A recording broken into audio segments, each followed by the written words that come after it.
Before we get to our content for today, I want to thank our sponsors. First of all, Iowa Floor Covering and their Tough Core Click Together 4.5 millimeter waterproof vinyl flooring. Right now, the guys over at Iowa Floor Covering in Bondurant are selling this at just $269 per foot with self-installation. Great value, and you'll get great service from the guys at Iowa Floor Covering. Visit iowafloorcovering.com/DIY. And also, Ascent Nutrition. I've talked about their coffee at length, but man, if you need something to get you through a busy week, start your day off with some of this Ascent coffee. It's pure, it's mold and mycotoxin free, so it's not damaging to your health. And also, when you purchase a bag of this stuff or any of the products from Ascent Nutrition, you're supporting the business of a former Hawkeye, and you're supporting this channel from the Hawkeye of the Storm. Visit goascentnutrition.com and use the code Hawkeyes to receive 15% off your total order. With that being said, let's dive into the Hawkeyes. My first question is, does Kirk think we're stupid? I'm serious. Does he think we're stupid? Like, that we're just going to keep accepting subpar play and that we're going to accept the excuses that he comes up with that are bogus at best? But Erica, the thing is I think if you had to put a gun to my head and I had to answer that question, does he think we're stupid? I would say no. However, I think he is not stupid. And I think he's confident that the people that matter will still continue to support the program. And I kind of agree with him. That's the sad thing. Like, I don't, do you really think there's going to be enough pushback, Erica? Do I? Probably not. However, the question wasn't, is Kirk stupid? I'm not saying he's stupid. I'm asking if he thinks we're stupid. No, I don't think he does. He just knows he can get away with it. Mm-hmm. I mean, and then that goes back to the same thing again with Barta doesn't hold anybody accountable for anything. So all this is enabled by him. And so I just don't see how it's acceptable. But everyone, I was listening while I was driving home too, and everyone's already talked about that. So I'll just go to my next thing. And by the way, the reason I said the comment about does he think we're stupid, like, we all can see what's happening here. Most people anyway, I'm not going to say everybody, because some people will defend Brian till the death, and that's their right. Everyone can have their own opinion. I'm not going to deny that to anybody. But that being said, this isn't the first time that Brian had a bad season as OC.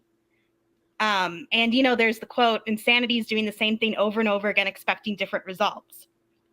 So Kirk isn't stupid. I agree with you on that.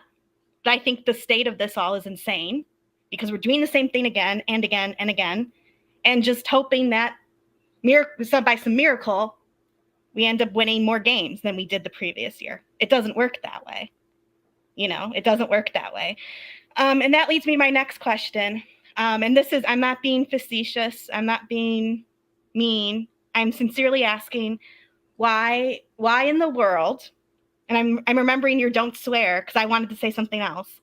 Why in the world did Cade decide to commit to Iowa? I want to know an answer to that because he obviously has a goal of being in the NFL. Yep, money. That's the only thing I can think of. That is the only answer. That is the only realistic answer.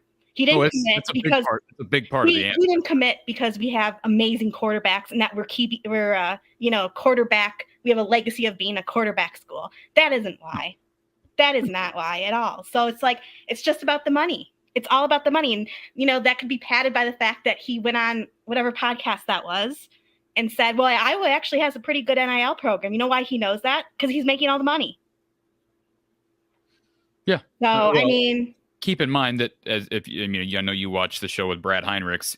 There are two separate funds or pools that the Swarm can pull from, and one of them, the one does not affect the other. So he's not taking away. I'm not saying you're implying this, but he whatever he got paid, that does not take away from what the other players get. Does that make sense? Right. No, I understand that, and I'm not saying that is or isn't the case. I don't really have an opinion because, like you said, there's two aspects to it, and I don't know what's what there. So I'm not commenting that he's taking money from anybody else or something like that. I'm just saying he came for the dollars, he came for the Benjamins, and that's it. Now, can he actually do something here to help us? Yes, he will. He will, Erica. He'll help. This offense will be better with him.